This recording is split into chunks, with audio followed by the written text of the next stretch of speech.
హల్లెలూయా హల్లెలూయా. మంచిది. వాక్యంలోకి వెళ్దాం. నిన్న ఎవరెవరు చర్చికి వచ్చినారు? అందరూ వచ్చినారా? అందరూ వచ్చినారు. 5 మంది. మంచిది. ఏం వాక్యం విన్నారు? అది నా ప్రశ్న. అందరూ వచ్చినారు చర్చికి, ఏం వాక్యం విన్నారు? ఎంతమంది వచ్చినారు? హల్లెలూయా చెప్పండి. చర్చికి వచ్చినారు హల్లెలూయా చెప్పండి. ఇప్పుడు వాక్యం గుర్తున్నారు మాత్రం హల్లెలూయా చెప్పండి.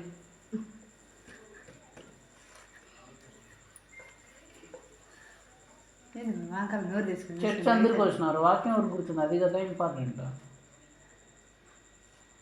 దాని ఎవడు వస్తాడు చర్చికి? నిన్న దేవుడు చర్చిలో ఏ వాక్యం గురించి మాట్లాడినాడు?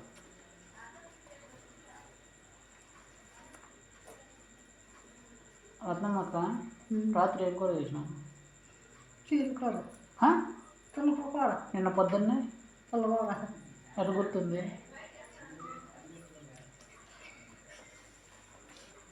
రాత్రి చేసిన కూర నీకు గుర్తుంది, పొద్దున చేసిన కూర గుర్తుంది, మధ్యాహ్నం చెప్పిన వాక్యం ఎందుకు గుర్తులేదు? ఆమెనే కాదు, మీకేదో పెద్ద గుర్తున్నాడు చెప్తాను. మీరు కూడా అంతే, ఆమె చూసిన అవడం కాదు. మీకేమైనా గుర్తుందో చెప్పండి. మీరు కూడా విన్నారు కదా. ఏం వాక్యం విన్నారు నిన్న? మీరు వినివారు మాత్రమై ఉండక వాక్య ప్రకారం ప్రవర్తించేవారై ఉండండి. ఉండాలంటే వాక్యం గుర్తుండాలా, ఉండాలంటే వాక్యం మీద మనకు శ్రద్ధ ఉండాలా. శ్రద్ధ ఉంటే మనం ప్రతి క్షణం ధ్యానిస్తాము, ధ్యానిస్తే గుర్తుంటుంది. మీకు వాక్యం మీద శ్రద్ధ లేదు, వాక్యం ధ్యానించడం లేదు, వింటున్నారు, ఈ షోలో వింటున్నారు, ఆ షోలో వదిలేస్తున్నారు, అది ఎందుకు పనికిరాదు. వారిలో ఆయన చెప్పిన మాటలు నిష్ఫలమాయను అనే వాక్యం ఉంది అక్కడ. ఎందుకంటే శ్రద్ధ లేదంట. అదే రోడ్డు పక్కన పడిన గింజ. విత్తనాల స్టోరీ విన్నారా? విత్తనాల ఉపమానం విన్నారా? రోడ్డు పక్కన పడిందంట ఒకటి. దాని భావం ఏంటంటే వాక్యం విన్నారంట, వదిలేసారంట, కాబట్టి ఆ విత్తనము నిష్ఫలమాయను, పనికి రాకుండా పోయింది. వాళ్ళ జీవితంలో అది ఫలించలేదు. ఫలించదంతే మీ జీవితంలో. అది ఆ వాక్యం మీరు విని మర్చిపోతే ఆ వాక్యం ఫలించదు, దానివల్ల మీకు ఫలితం ఉండదు. ఆ వారం అంతా మీరు ఫలితం లేని వాళ్ళనే ఉంటారు. అట్లా సోలు నిలిపేసుకుంటాను. ధ్యానించాలి వాక్యాన్ని. అసలు పొద్దున ఏం చెప్పినారు? మధ్యాహ్నం ధ్యానించడానికి నేర్చుకోండి. పొద్దున ఏం చెప్పినారు వాక్యము, ఈరోజు ఏం చెప్పినారు వాక్యము, దేవుడు ఏం మాట్లాడారు, అవి ధ్యానించాలా. పక్కింటి వాళ్ళు ఏం చేసినారు, ఎదురింటి వాళ్ళు ఏం చేసినారు, ఆ ఇంటి వాళ్ళు ఏం చేసినారు, ఈ ఇంటి వాళ్ళు ఏం చేసినారు, ఆ సీరియల్ ఏం జరిగింది, ఈ సీరియల్, ఈగా ధ్యానించడం అంటే దేవుడు ఏం మాట్లాడినాడు, ఏం చెప్పినాడు అనేది ప్రతి క్షణం మనం ఖాళీ ఉన్నప్పుడులా ధ్యానించుకోవాలా. ఏం చెప్పినాడు ఈరోజు, దేవుడు ఏం మాట్లాడినాడు అని. హల్లెలూయా. మర్చిపోతే ఎక్కడ ఉంటుంది? యూట్యూబ్లో ఉంటుంది. విని ధ్యానించండి వాక్యాన్ని. దేవుడు దేని గురించి మాట్లాడిన చర్చలో? సంతోషాన్ని కలిగించే హింస. శ్రమల్లో కూడా వాళ్ళు ఎంత గొప్పగా దేవుని స్తుతించారు, సంతోషించారనే దాని గురించి దేవుడు మాట్లాడినాడు. అలాంటి శ్రమల్లో వాళ్ళు అంతగా సంతోషించడం వల్ల వాళ్ళకి ఎంత అద్భుతాలు జరిగినాయో దేవుడు చెప్పినాడు. మీరు మర్చిపోతే మీకు శ్రమలు వస్తే ఎట్లా స్థితిస్తారు మీరు దేవుణ్ణి? వాక్యం మీకు గుర్తు లేకపోతే, ఒకవేళ ఈరోజు కానీ రేపు కానీ మీకు భయంకరమైన శ్రమలు వస్తే, మీకు వాక్యం గుర్తు లేకపోతే మీరు శ్రమలో దేవుని తిట్టడం తప్ప ఇంకేం చేస్తారు?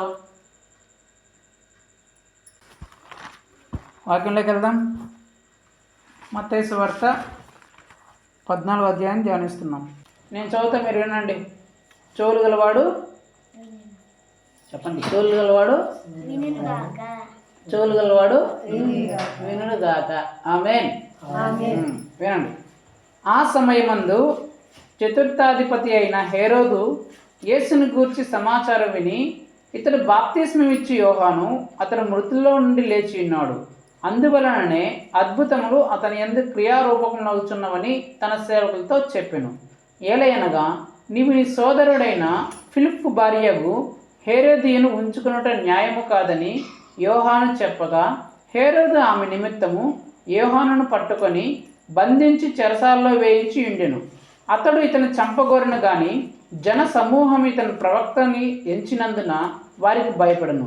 అయితే హేరోదు జన్మదిన దినోత్సవం వచ్చినప్పుడు హేరోదియ కుమార్తె వారి మధ్య నాట్యమాడి హేరోదును సంతోషపరచును గనుక ఆమె ఏమి అడిగినను ఇచ్చిదనని అతడు ప్రమాణపూర్వకంగా వాగ్దానం చేసెను. అప్పుడు ఆమె తన తల్లి చేత ప్రేరేపింపబడుతున్నై బాప్తిస్మం ఇచ్చి యోహాను తలను ఇక్కడ పల్లెములో పెట్టి నాకు ఇప్పించమని అడిగెను. రాజు దుఃఖపడినను తాను చేసిన ప్రమాణము నిమిత్తమును తనతో కూడా భోజనం కూర్చున్న వారి నిమిత్తమును ఈయన ఆజ్ఞాపించి బంట్రోతుని పంపి చెరసాలలో యోహాను తల కొట్టించను. వాడు అతని తల పల్లెములో పెట్టి తెచ్చి ఆ చిన్నదానికి ఇచ్చెను. ఆమె తన తల్లి యొద్దకు దానిని తీసుకుని వచ్చెను. అంతటి యోహాను శిష్యులు అతని వచ్చి శవమును ఎత్తుకొని పోయి పాతిపెట్టు యేసునొద్దకు వచ్చి తెలియజేశారు. దేవుడి వాక్యం ద్వారా మనందరితో మాట్లాడుగాక. ఈ సంఘటన, ఈ సందర్భం మీకు ఆల్రెడీ చెప్పాం. ఏ సందర్భంలో చెప్పాం? నిజం కోసం నువ్వు నిలబడుతున్నావా అనే అంశం గురించి దేవుడు మాట్లాడినాడు కదా. ఇదేంటనే ఆ రోజు ఈ సందర్భం గురించి చెప్పాం. రాజు తన సహోదరుడి భార్య, తన తమ్ముడి భార్యనే తోనే అక్రమ సంబంధం పెట్టుకున్నాడని చెప్పి ఒక సేవకుడు పోయి హెచ్చరించాడు అనే అంశం గురించి ఆ రోజు మాట్లాడినాం కదా. అదే సందర్భంలో నుంచి ఈరోజు దేవుడు ఇంకొక మాట మనతో మాట్లాడుతున్నాడు. ఇక్కడ జరిగిన సందర్భం అదే. సేవకుడు వెళ్ళాడు, ఆ రాజు దగ్గర పోయి, ఆ రాజు దగ్గర చుట్టూ అందమందరు ఉంటే, నువ్వు నీ తమ్ముడు భార్యతో అక్రమ సంబంధాన్ని పెట్టుకున్నావు, ఇది అసలు ఇలాంటి పని చేయొచ్చా అని చెప్పి ఈ సేవకుడు పోయి ఆ రాజుతో అంటాడు. రాజు చుట్టూ చాలా ప్రముఖులు ఉన్నారు. ఆ సభ మొత్తం జరుగుతుంది. అంత సభలో వాళ్ళందరి ముందు ఇలా నన్ను అవమానపరిచాడు, నా గుట్టు బయట పెట్టేశాడని చెప్పేసి ఆ రాజుకి కోపం వచ్చేసింది. కోపం వచ్చేసి ఎలాగైనా సరే ఇతన్ని బాధ పెట్టాలా అని అనుకున్నాడు. అయితే అనుకుంటే కానీ ఇతను ప్రవక్త అని తెలుసు, ఇతడు దేవుని సేవకుడు, ఇది మహా గొప్ప దేవుని సేవకుడు కాబట్టి ఇతన్ని ఏమన్నా మనం హాని కలిగిస్తే ప్రజలందరూ మనం నా మీద దాడి చేసి నన్ను చంపేస్తారు, నాకు రాజరికం లేకుండా పోతుందని చెప్పేసి భయపడి ఆ పాస్టర్ గారిని జైల్లో పెట్టిస్తాడు. ఎక్కడ? జైల్లో. సో ఇప్పుడు ఈమెనే ఎవరు? ఈయనతో అక్రమ సంబంధం కలిగి ఉన్న వీళ్ళ తమ్ముడి భార్య ఉంది కదా, ఈ తమ్ముడి భార్య కూడా అక్కడే ఉంది. ఈమెకు కూడా పగ పుట్టేసింది. అయ్యో, నా అక్రమ సంబంధం నేను ఇన్ని రోజులు చేస్తున్నా, ఈ గుట్టు బయట పెట్టేసినాడు, ఈయన ఎలాగైనా సరే చంపేయాలని ఎప్పుడెప్పుడు అవకాశం దొరుకుతుందా అని చెప్పేసి ఈమె కూడా ఎదురు చూస్తుంది. ఎదురు చూస్తుంటే ఒకరోజు ఈ రాజు యొక్క బర్త్డే వచ్చింది. ఏమొచ్చింది? బర్త్డే వస్తే మొత్తం పార్టీ. బర్త్డే ఇస్తే మన బర్త్డే, చిన్నపిల్లల బర్త్డే ఇస్తేనే కేక్ తెచ్చి దుమ్దాంగా ఊరంతలో చేస్తాం కదా. మరి రాజు బర్త్డే అంటే ఊరుకుంటాడా? పక్క దేశాల రోజు, ఆ దేశాల రోజు, ఈ పక్క మంత్రులు, మినిస్టర్లు, గొప్ప గొప్ప వాళ్ళు అందరూ పిలిపిస్తారు కదా. అందరూ పిలిపించి పార్టీ ఇచ్చినాడు. ఆ పార్టీలో మామూలుగా అన్నీ ఏం చేస్తారు? పెళ్ళి జరిగితే ఏం చేస్తారు? ఈ మధ్య పెళ్ళిలో గిఫ్ట్లు ఇస్తున్నారా? చెప్పు నీకైతే బాగా చేస్తారు. చెప్పురా. డీజే పెడతారు. ఏం పెడతారా? డ్యాన్సులు వేస్తారు కదా, పిచ్చి పిచ్చి వాళ్ళకి డ్యాన్సులు, రికార్డ్ డ్యాన్సులు వేస్తుంటారు కదా పెళ్ళిళ్ళలో. అలాగా బర్త్డే ఫంక్షన్ కూడా వేస్తున్నారు అనుకోండి, మన పెద్దలు తెలియదు.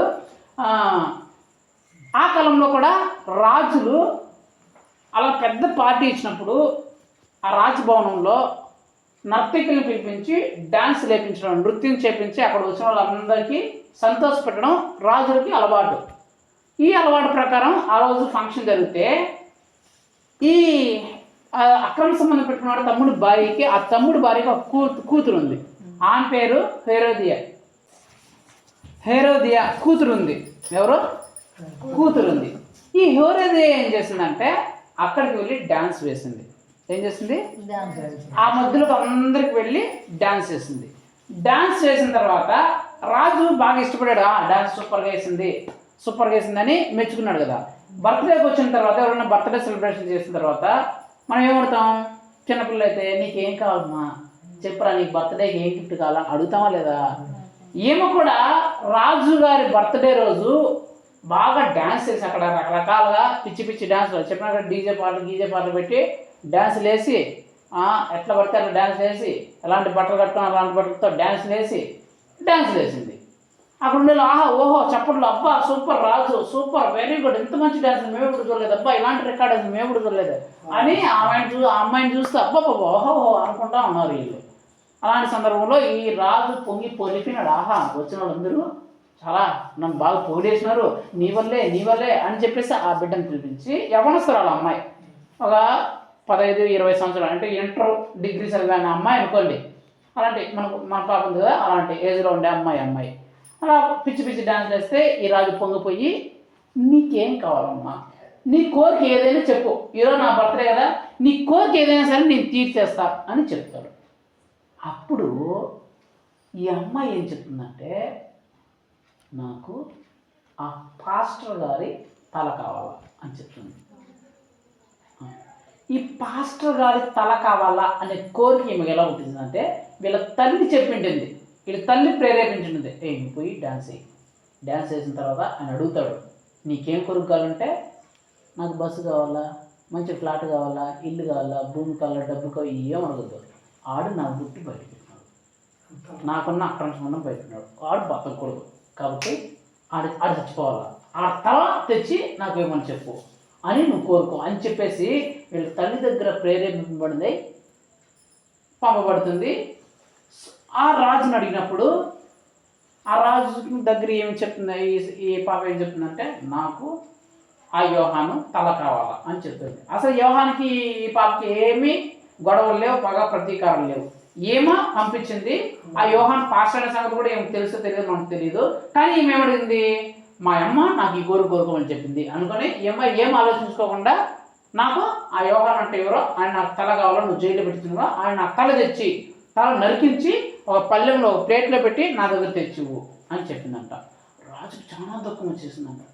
అరే అంత గొప్ప దైవ సేవకుని, అంత గొప్ప వ్యక్తిని తలను అడిగింది, అయ్యో ఎంత పొరపాటు చేసినాను, ఎంత అజ్ఞానంగా నేను ప్రమాణం చేసినాను, ఇలాంటి అజ్ఞానంగా నేను చేయకూడదు కదా, ఇప్పుడు ఏం చేసేది, అందరి ముందు నేను మాట ఇచ్చేసినానే, ఒకవేళ మాట తప్పితే రాజు మాట తప్పినాడని చెప్పేసి మళ్ళీ నిందలు వస్తుంది, ఇప్పుడు ఏం చేయాలా, ఆయన అయితే అంత గొప్ప సేవకుడే, ఇప్పుడు ఏం చేసేది చెప్పేసి తనలో తాను బాధపడిపోయినాడంటే, ఏం అడుగుతానంట, ఏం రాజా గిఫ్ట్ ఇస్తానంటివే, ఏం కోరుకున్నా ఇస్తానంటివే, ఇచ్చినది ఇవ్వలేవా అని చెప్పేసి అంటే ఆ పక్కుంటే రాజులు కూడా ఈయన ఇస్తాడా ఇవ్వడా చూద్దాం, కోరిక తీరుస్తాడా అని చూస్తున్నానంట. ఈయన ఇంకా తప్పని పరిస్థితిలో ఆ బంట్రోతులు పిలిపించి యోహాన్ గారిని చంపేసి తల నరికేసి తీసుకురండి అని చెప్పేసి చెప్పినారంట. బంట్రోతులు పోయి ఆ తల నరికేసి తలని పళ్ళెంలో పెట్టి తీసుకొని రాజు చేతికి వస్తే రాజు తీసుకెళ్ళి ఆమె చేతికి పెట్టారు. ఆ శవాన్ని యోహాన్ గారి శిష్యులు చిన్న పాస్టర్లు వచ్చి ఎత్తుకొని పోయి సమాధి చేశారు. ఈమె ఆ తలని ఎత్తుకొని పోయి కూర చేసుకున్నదో, తాలింపు చేసుకున్నదో, పులుసు చేసుకున్నదో మాకు తెలియదు. ఇదంతా నేను ఎందుకు చెప్తున్నా అంటే, ఏదో ఆశపడి, ఏదో కోరిక ఉండి ఆమె డాన్స్ చేసింది అనుకుందాం, కానీ ఆమె కోరిక ఏంటి అనేది, అసలు ఆమె కోరిక ఏంటి, ఆ యవ్వనస్తురాలి కోరిక ఏంటి అనే అంశం గురించి ఈరోజు దేవుడు మొత్తం మాట్లాడుతున్నాడు. ఆమె రకరకాలుగా చేసింది, నీకేం కావాలా అని రాజు అడిగినప్పుడు, రాజు దగ్గర అన్నీ ఉన్నాయి, ఏమైనా ఇవ్వగలడు. అలాంటి సమయం నీకేం కావాలా అని నీకేమైనా కోరుకో అంటే, ఆ యవ్వనస్తురాలి కోరిక అది అక్కడ ఆ సందర్భంలో. ఈరోజు ఈ అంశంలో నుంచి దేవుడు ఏం మాట్లాడుతున్నా అంటే, నీ కోరిక ఏంటి చెప్పండి. నా కోరిక చెప్పండి ఏంటి? దేవుడు ఈరోజు మాట్లాడబోతున్న అంశము నీ కోరిక ఏంటి. సో బైబిల్లో కొంతమంది వ్యక్తులు ఉన్నారు, వాళ్ళు కొంతమంది వ్యక్తులు కొన్ని కోరుకున్నారు. వాళ్ళు ఏం కోరుకున్నారు, వాళ్ళ కోరికలు ఏంటి, దానికి కలిగిన ప్రతిఫలాలు ఏంటి మనం బైబిల్లో చూసుకుందాం, సరేనా? దాన్ని బట్టి మన జీవితంలో మనకు ఎలాంటి కోరికలు ఉన్నాయో మనం తెలుసుకోవాలి. ఏ కోరిక ఉంటే ఎలాంటి ప్రతిఫలం వస్తుంది అనేది మనము తెలుసుకోవాలి. హల్లెలూయా. కాబట్టి ఒకటి చూసుకుందాం ఏమేమి కొరకులు ఉన్నాయి. మొట్టమొదటిగా దానియేలు గ్రంథం 1వ అధ్యాయం 8వ వచనం. రాజు భుజించు భోజనమును పానము చేయు ద్రాక్షారసమును పుచ్చుకొని తన్ను అపవిత్రపరచుకొనకూడదని దానియేలు ఉద్దేశించి తాను అపవిత్రుడు కాకుండానట్లు వాటిని పుచ్చుకొనకుండా సెలవిమ్మని నపుంసకుల అధిపతిని వేడుకొనగా. ఇక్కడ జరిగిన సమయం ఏంటంటే, దేవుని ప్రజలు వేరే అన్య దేశ ప్రజల చేత బాధింపబడి చెరసాలలో ఖైదీలుగా వాళ్ళ దేశానికి పట్టుకొని వెళ్ళిపోయినారు, అన్య దేశంలో ఉండేవాళ్ళు. అందులో యవనస్తులు దానియేలు, షద్రక్, మేషక్ అనే వాళ్ళు ఉన్నారు. ఆ రాజు, అన్య దేశపు రాజు ఏమనుకున్నాడంటే, యవనస్తులందరిలో బాగా వెళ్ళి బాగా పెంచి పోషించి నా సంస్థానంలో కొంచెం పోస్ట్లో వెళ్ళి పెట్టాలనుకుంటాడు. కాబట్టి వీళ్ళని బాగా పెంచాలంటే అక్కడుండే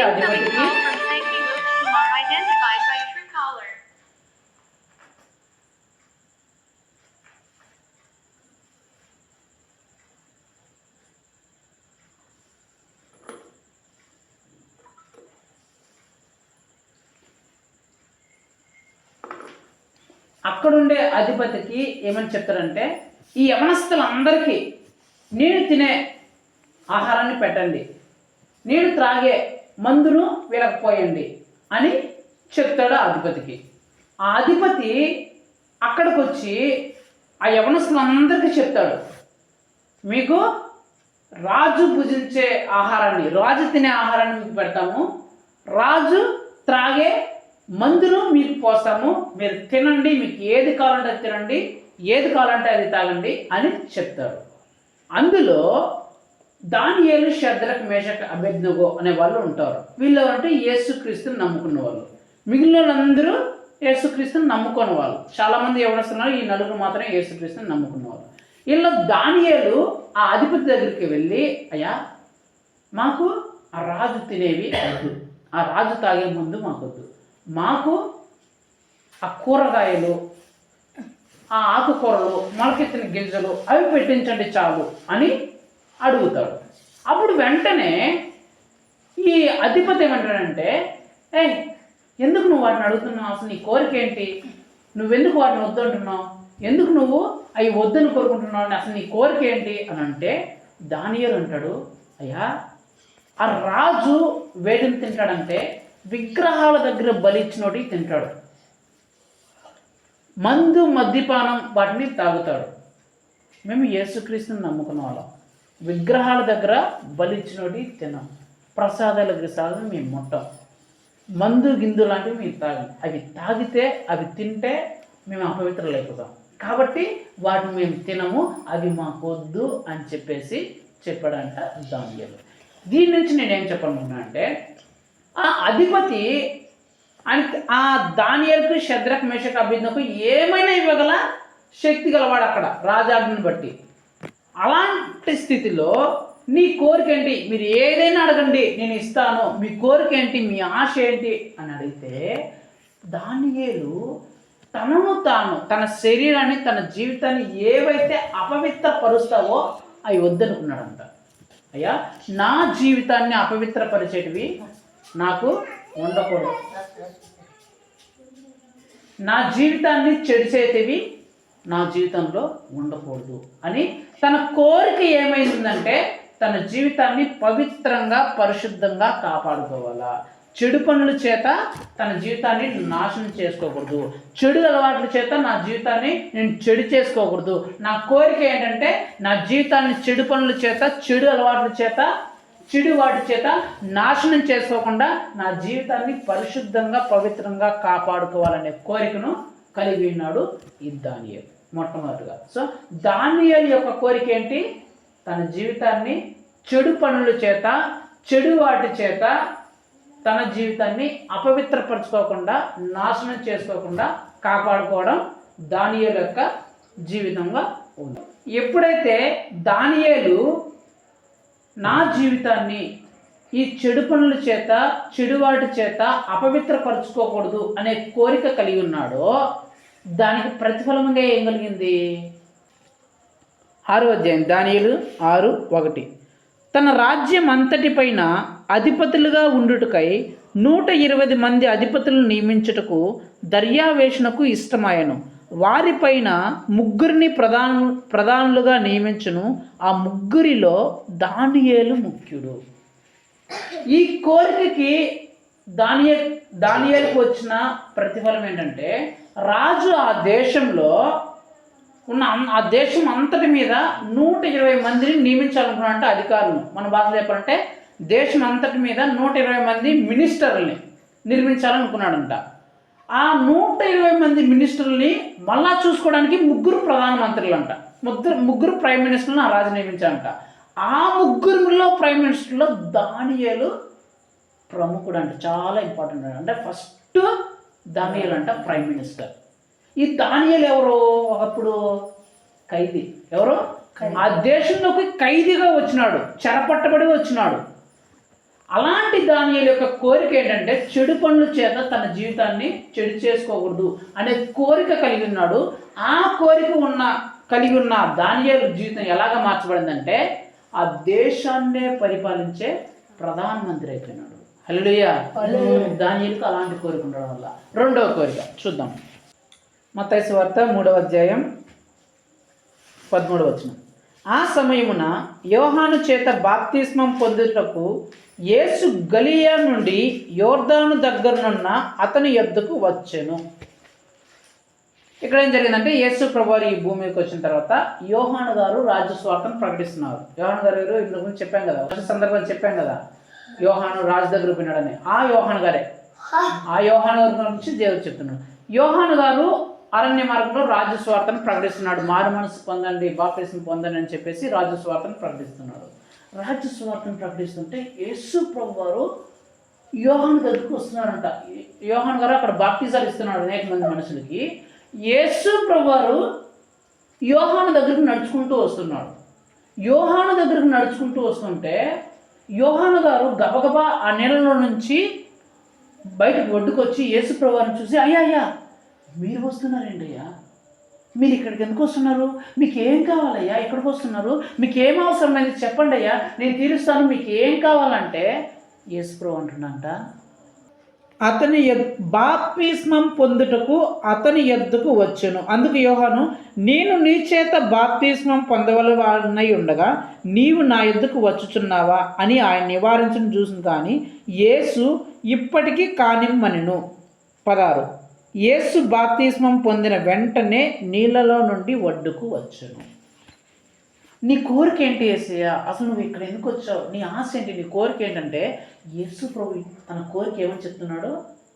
నాకు బాప్టిజం తీసుకోవాలా, నేను బాప్టిజం తీసుకోవాలా అనే కోరిక కలిగి ఉన్నాడంటే యేసు ప్రభు. ఎందుకు బాప్టిజం? ఇంకొక వ్యక్తిని కూడా చూపిస్తాను. అపోస్తుల కార్యములు చూడండి. అపోస్తుల కార్యములు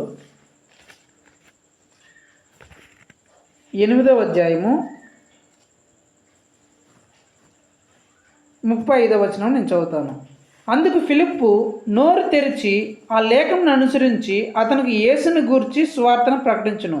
వారు త్రోవలో వెళ్ళుచుండగా నీళ్ళున్న ఒక చోటికి వచ్చినప్పుడు నపుంసకుడు, ఇదిగో నీళ్లు, నాకు బాప్తిస్మం ఇచ్చుటకు ఆటంకమేమని అడిగి రథము నిలుపుమని ఆజ్ఞాపించును. ఇక్కడ జరిగిన సమయం ఏంటంటే ప్రైమ్ మినిస్టర్, ఆర్థిక శాఖ మంత్రి ఒక దారిలో పోతుంటే ఇలాంటి బైబిల్ పట్టుకొని చదువుతూ పోతున్నాడంటే ఆయన చదివేది ఏంటో అర్థం కాలేదు. అక్కడ ఒక పాస్టర్ ఉంటే, ఫిలిప్ అనే పాస్టర్ ఉంటే ఆ పాస్టర్ని ఎక్కించుకున్నాడు. ఆ ఫిలిప్ అనే పాస్టర్ ఎక్కిన తర్వాత ఇతను చదువుతుంటే ఇతనికి అర్థం కానప్పుడు ఈ ఫిలిప్ అడిగాడు, అయ్యా మీరు ఏదో చదువుతున్నారు కదా, దాని అర్థం మీకేంటో తెలుసా అంటే నాకు తెలియదు అన్నాడు. అప్పుడు ఆ లేఖను అనుసరించి ఫిలిప్ గారు యేసు ప్రభుని గురించి చెప్తారు. యేసుక్రీస్తుని ఎలా నమ్ముకోవాలా, నమ్మి బాప్టిజం తీసుకుంటే వాళ్ళు పరలోకానికి వెళ్తారు, నమ్మి బాప్టిజం తీసుకున్న వాళ్ళు నరకానికి పోతారు అని చెప్పేసి యేసుక్రీస్తు గురించి సువార్తను ప్రకటిస్తున్నాడు. సువార్తను ప్రకటిస్తూ పోతూ ఉంటే మధ్యలో సడన్గా ఈ ఆర్థిక శాఖ మంత్రి రత్నమాపు అంటున్నాడంట.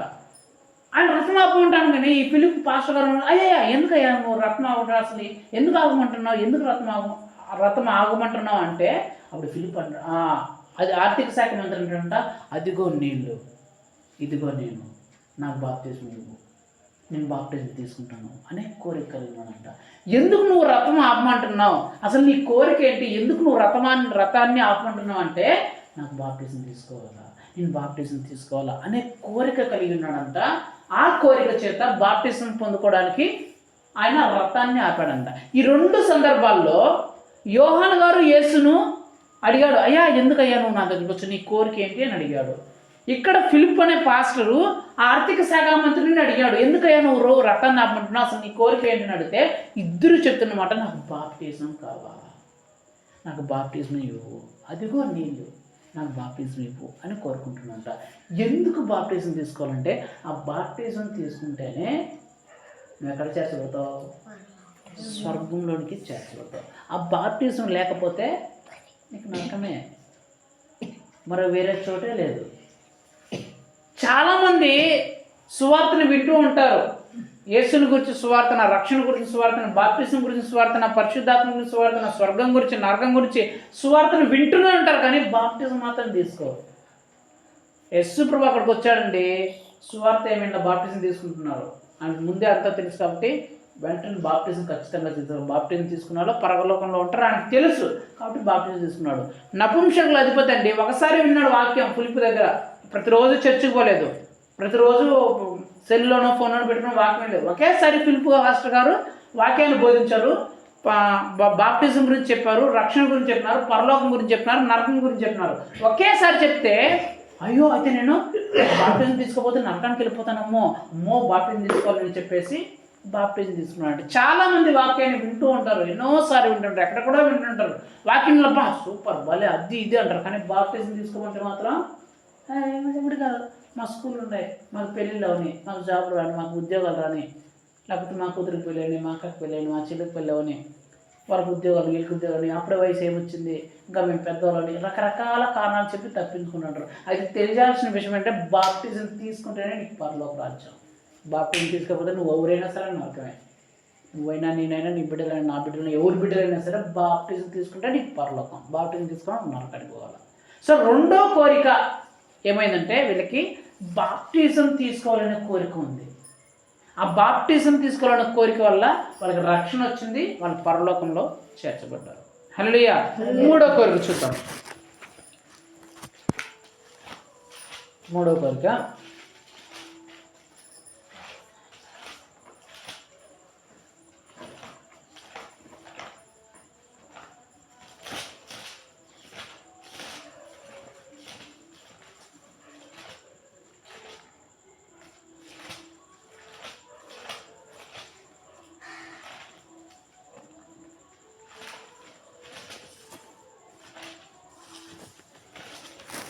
కోరిక మొదటి రాజుల గ్రంథం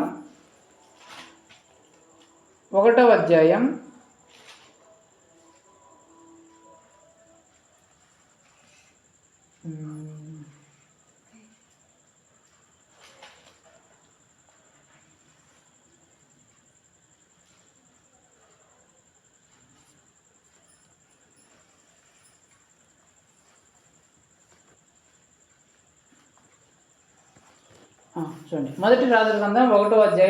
16వ వచనం.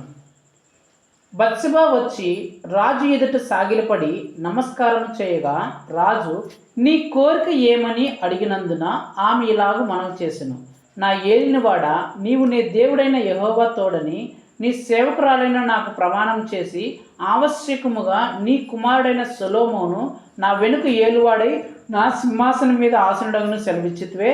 ఇప్పుడు అదోనియా ఏలుచున్నాడు, ఈ సంగతి నా ఏలినవాడనగు రాజు నీకు తెలియకే ఉన్నది అని చెప్పిందంట. ఇక్కడ జరిగిన సంభవం ఏంటంటే దావీదు ఎవరంటే ఇజ్రాయెల్ దేశం మీద రాజు. ఎవరు? ఇజ్రాయెల్ దేశం మీద రాజు దావీదు. ఈ దావీదుకి చాలామంది కుమారులు ఉన్నారు. సో దావీదుకి మరణకాలం సమీపమైంది, చాలా ముసలోడు అయిపోయినాడు, ఇంక కొన్ని రోజుల్లో చనిపోబోతాడు. సో తండ్రి తను చనిపోతే రాజస్థాన్లో ఎవరు రాలా? తండ్రి కుమారుడు వస్తాడు, అంతే కదా. మన ఆస్తి ఎవరు పోతుంది? మన పిల్లలు పోతుంది. అలాగే ఆ కాలంలో రాజు చనిపోతే ఆ తర్వాత రాజు ఎవరు అవుతారు? కొడుకులు అవుతారు. ఇక్కడ జరిగిన సమయం అంటే దావీదుకు చాలామంది కుమారులు ఉన్నారు. దావీదుకి చనిపోయే ఆ సమయం వచ్చింది. దావీదుకు చాలామంది భార్యలు ఉండేవాళ్ళు. అప్పుడు ఆ కాలంలో చాలామందిని పెళ్లి చేసుకునేవాళ్ళు.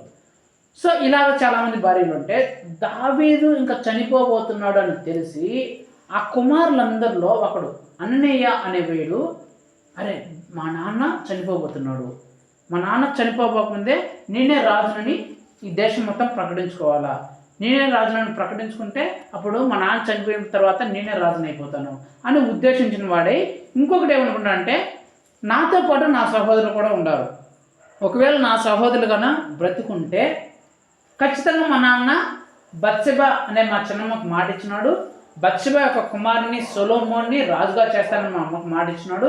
ఒకవేళ నా సహోదరులు కానీ బ్రతుకుంటే ఖచ్చితంగా మా నాన్న చనిపోయేలోపు బత్షెబాకు వాడిన సొలొమోన్ని రాజు చేయనని చెప్పేసి చనిపోతాడు. అప్పుడు నేను రాజు కాకుండా సొలొమోనే రాజు అయిపోతాడు అని అనుకొని ఎలాగైనా సరే మా నాన్నగారు చనిపోకముందే నేనే రాజులాగా ప్రకటించుకునేసి నేనే రాజు అయిపోతాను, మా సహోదరులందరినీ చంపేస్తాను అనుకొని కుట్ర పన్ని ఏం చేస్తానంటే ఆ దేశం అంతటి మీద కొందరిని పోగేసుకొని నేనే రాజు అని ప్రకటించుకొని వీళ్ళని చంపేయాలని ఆలోచనతో ఉంటాడు. ఆ విషయము ఈ బత్షెబాకు తెలుస్తుంది ఒక పాస్టర్ ద్వారా. అప్పుడు ఆ పాస్టర్ గారు బత్షెబాను పంపిస్తాడు, పో నువ్వు వెళ్ళు, నీ బిడ్డ కోసం వేడుకోలేదంటే అన్నయ్య కానీ రాజు అయితే నీ బిడ్డ నీకు దక్కడు, ఖచ్చితంగా చంపేస్తాడు, లేదంటే నీకు రాజు ప్రమాణం చేసినాడు, నీ బిడ్డే రాజు అవుతాడని ప్రమాణం చేసినాడు. ఈ విషయం అతనికి కూడా తెలుసు కాబట్టి అతడు ఏ క్షణమైన రాజు కావాలనే కోరిక అతను ఉంది కాబట్టి రాజు నీ బిడ్డ ప్రమాణం చేసినాడు కాబట్టి వీడు బ్రతుకుంటే ఇతడు రాజు అవ్వలేదని చెప్పేసి నీ కొడుకుని కావాలంటే చంపేయచ్చు. కాబట్టి నువ్వు వెంటనే రాజు చనిపోకముందే వెళ్ళి రాజు కాళ్ళ మీద పడు అని చెప్పేసి చెప్తాడు. ఈ బత్షెబా పోయి రాజు కాళ్ళ మీద పడుతుంది. రాజు ముసలోడు మంచంలో ఉంటాడు, దావీదు గారు ముసలోడు అయిపోయి మంచంలో పడుకొని ఉంటాడు. పోయి కాళ్ళ మీద పడిపోయి అయ్యా రాజా రాజా కనికరించు చూపించని అడిగితే అప్పుడు రాజు అనుకొని, బత్షెబా ఏంటి ఎంత దొక్కిస్తున్నావు, నీ కోరిక ఏంటి, ఎందుకు ఇంత ఆరాటపడి నా దగ్గరకు వచ్చావు, నీ కోరిక ఏంటి, నీ మనవి ఏంటి అంటే చెప్పు అంటే, అయ్యా నా కొడుకుని రాజుని చేస్తావన్నావు కదా, రాజుని చెయ్యి అని మనవి చేస్తుందంట. యాక్చువల్గా ఆ మనవి అది కాదు. ఆ మనవి ఏంటంటే, ఒకవేళ ఆల్రెడీ దావీదు గారు సొలొమోన్ని రాజు చేస్తానని చెప్పినాడు, ఇప్పుడు అన్నయ్య రాజు అవ్వాలనుకుంటున్నాడు. సొలొమోను బ్రతికుండగా అన్నయ్య రాజు కాలేడు కాబట్టి సొలొమోన్ని చంపేయాలని చెప్పి అన్నయ్య చూస్తున్నాడు. తన బిడ్డను ఎలాగైనా కాపాడుకోవాలా అనే ఉద్దేశంతో ఈమెం చేసిందంటే, తన బిడ్డను కాపాడుకోవాలన్నా తన బిడ్డ ప్రాణాపాయం ఉందని కాపాడుకోవాలని చెప్పేసి ఆ రాజు దగ్గర పోయి, అయ్యా నా బిడ్డను రాజు చేస్తా అన్నావు కదా, నా బిడ్డను కాపాడుతా ఉన్నావు కదా, నా బిడ్డను రాజు చేయ అని చెప్పేసి చెప్పిపోయి బ్రతిమలాడుకుంటుంది. ఆ తర్వాత ఏం జరుగుతుందంటే, రాజుగారు ఇచ్చిన మాట ప్రకారం సొలొమోను రాజు చేస్తాడు. సొలొమోను ఆ దేశం మొత్తం మీద దావీదు గారి తర్వాత రాజు అయిపోతాడు. దేవుని మందిరాన్ని సొలొమోనే కడతాడు. ఇలా జరుగుతుంది. ఈ విషయంలో నేనేం చెప్పాలనుకుంటున్నానంటే, బిడ్డకి ప్రాణాపాయం ఉందని తెలుసు, అపాయం ఉందని తెలుసు. అలాంటి సందర్భంలో ఈ తల్లి ఏం చేసిందంటే, నా బిడ్డ ఎలాగైనా కాపాడాలా, నా బిడ్డను ఎలాగైనా ఇలాంటి ప్రాణాపాయ స్థితి నుంచి నేను రక్షించాలని చెప్పేసి రాజు దగ్గర పోయి వేడుకుంటుందంట. ఆమె కోరిక ఏమైందంటే, తన బిడ్డలు కాపాడబడాలా, తనకి బిడ్డలు క్షేమంగా ఉండాలా, తమ బిడ్డలు రక్షింపబడాలనే ఉద్దేశంతో వాళ్ళు కోరుకుంటున్నారంట. సొలొమోను దగ్గర కూడా ఇద్దరు వ్యభిచారులు వెళ్తారు. వ్యభిచారులు వెళ్తే సొలొమోను కూడా వాళ్ళు ఇద్దరిని అడుగుతాడు, మీ కోరిక ఏంటి చెప్పండి అంటే, అసలు తల్లి వచ్చి, అయ్యా ఈ బిడ్డను చంపేదయ్యా, వీడు బ్రతుకుంటే నాకు చాలయ్యా, కాబట్టి దానికే ఇచ్చేయి. నిజమైన తల్లి అబద్ధమైన తల్లి వెళ్తారు, బిడ్డను నరికిచ్చే 2 భాగాలు ఇచ్చేయమంటే అప్పుడు ఈ నిజమైన తల్లి, అమ్మ ఈ బిడ్డను చంపొద్దండి అయ్యా, ఈ బిడ్డను కావాలంటే సజీవంగా ఆమెకే ఇచ్చేయి, వాడు అట్లయినా బ్రతుకుంటాడు కదా, చంపేస్తే ఎందుకు పనికి రాకుండా పోతాడు కదా అని చెప్పేసి వేడుకుంటుందంట. నేనేం చెప్పాలనుకున్నానంటే, ఆ తల్లి ఆ తండ్రి యొక్క కోరిక ఏమైందంటే తన బిడ్డలు కాపాడబడాలా, అలాంటి భయంకరమైన పరిస్థితుల నుంచి రక్షింపబడాలనే కోరిక కలిగి ఉన్నారు. ఈ కాలంలో తల్లిదండ్రులు అలాంటి కోరిక కలిగి ఉన్నారా అనేది ఆలోచించుకోవాలి. తల్లిదండ్రులు చాలామంది పిల్లలు ఉన్నారు. అననీయ లాంటి సాతానులు ఇక్కడ ఉన్నారు, సాతాను లోకంలో జీవిస్తున్నారు. ఆ సాతాను ఎప్పుడెప్పుడు ఆ పిల్లల మీద దాడి చేసి వాళ్ళ నరకంలోకి తీసుకెళ్ళిపోవాలని రెడీగా ఉన్నాడు. నశింపజేయాలని, నాశనం చేయాలని, వాళ్ళ నరకం తీసుకోవాలని రెడీగా ఉంటే తల్లిదండ్రులు అయిన వారు తమ బిడ్డల కోసం దేవుని దగ్గర వేడుకుంటున్నారు, అయ్యా ఇలాంటి సాతానులో నుంచి నా బిడ్డలను కాపాడు, నీ రక్షణలోకి నడిపించు, నీ వాక్యంలోకి నడిపించు, నీ మార్గంలోకి నడిపించు. వాళ్ళు ఈ సాతాను లోకంలో ఉన్నారు, సాతాను లోకంలో బందీలు అయిపోయినారు, నరకం పోయే పనుల్లో ఉన్నారు, వాళ్ళని కాపాడి నీ యొద్దకు తీసుకుని ప్రార్థన చేసే తల్లిదండ్రులు ఉన్నారా? దేవుని దగ్గరికి తమ బిడ్డలని తీసుకొని వచ్చే తల్లిదండ్రులు ఉన్నారా అనేది ఆలోచించుకోవాలి.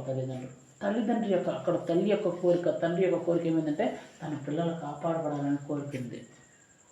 మరి తల్లిదండ్రులకు తమ బిడ్డలని దేవుని యొద్దకు తీసుకురావాలా అనే కోరిక కలిగి ఉందా లేదా అనేది ఆలోచించుకోవాలా. దానివల్ల ఏమైంది, అనుకున్న ఆ కోరిక వల్ల ఆ కొడుకు, చనిపోవాల్సిన కొడుకు రాజు అయిపోయాడు. హల్లెలూయా. అలాంటి కోరిక మన జీవితంలో ఉంటే నరకంలో పడాల్సిన మన బిడ్డలు మనం దేవుని యొద్దకు తీసుకొని వస్తే, దేవునిలోకి నడిపిస్తే వాళ్ళు నరకాన్ని తప్పించబడి పరలోకంలో రాజకుమారులుగా ఉంటారు. నాలుగో చూద్దాం.